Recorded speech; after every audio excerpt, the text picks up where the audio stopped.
The History of the First Old Man and the Hind by Anonymous. The hind, whom you, Lord Genie, see here, is my wife. I married her when she was 12 years old, and we lived together 30 years, without having any children. At the end of that time I adopted into my family a son, whom a slave had borne. This act of mine excited against the mother, and her child the hatred and jealousy of my wife. During my absence on a journey, she availed herself of her knowledge of magic, to change the slave and my adopted son into a cow and a calf, and sent them to my farm to be fed and taken care of by the steward. Immediately on my return, I inquired after my child and his mother. "Your slave is dead," said she, "and it is now more than 2 months since I have beheld your son, nor do I know what has become of him." I was sensibly affected at the death of the slave, but as my son had only disappeared, I flattered myself that he would soon be found. 8 months, however, passed, and he did not return, nor could I learn any 29 tidings of him. In order to celebrate the festival of the Great Baram, which was approaching, I ordered my bailiff to bring me the fattest cow I possessed for a sacrifice.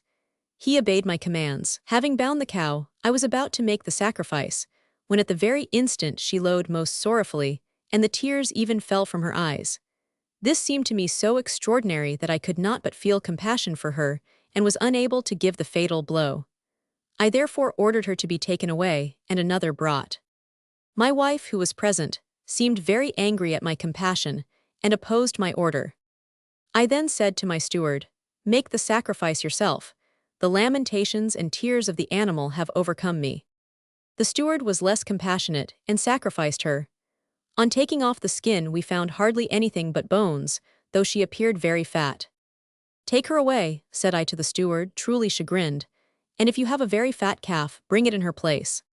He returned with a remarkably fine calf, who, as soon as he perceived me, made so great an effort to come to me that he broke his cord.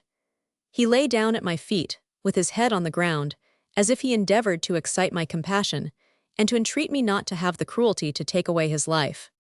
"Wife," said I will not sacrifice this calf, I wish 30 to favor him. Do not you therefore oppose it."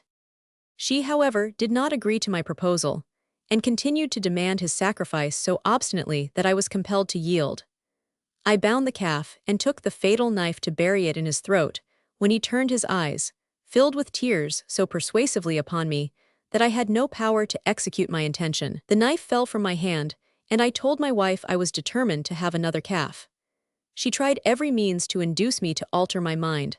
I continued firm, however, in my resolution, in spite of all she could say, promising, for the sake of appeasing her, to sacrifice this calf at the Feast of Baram on the following year.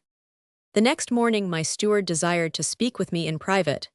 He informed me that his daughter, who had some knowledge of magic, wished to speak with me. On being admitted to my presence, she informed me that during my absence my wife had turned the slave and my son into a cow and calf, that I had already sacrificed the cow, but that she could restore my son to life if I would give him to her for her husband, and allow her to visit my wife with the punishment her cruelty had deserved. To these proposals I gave my consent. The damsel then took a vessel full of water, and pronouncing over it some words I did not understand, she threw the water over the calf, and he instantly regained his own form. My son, I exclaimed and embraced him with transport. "This damsel has destroyed the horrible charm with which you were surrounded. I am sure your gratitude will induce you to marry her, as I have already promised for you." 31. He joyfully consented, but before they were united, the damsel changed my wife into this hind, which you see here. Since this, my son has become a widower and is now traveling. Many years have passed since I have heard anything of him. I have, therefore, now set out with a view to gain some information, and as I did not like to trust my wife to the care of anyone during my search, I thought proper to carry her along with me. This is the history of myself and this hind. Can anything be more wonderful? "I agree with you," said the genie, "and in consequence, I grant to you a half of the blood of this merchant."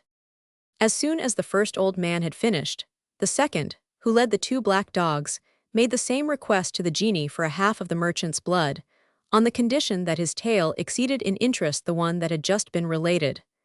On the genie signifying his assent, the old man began.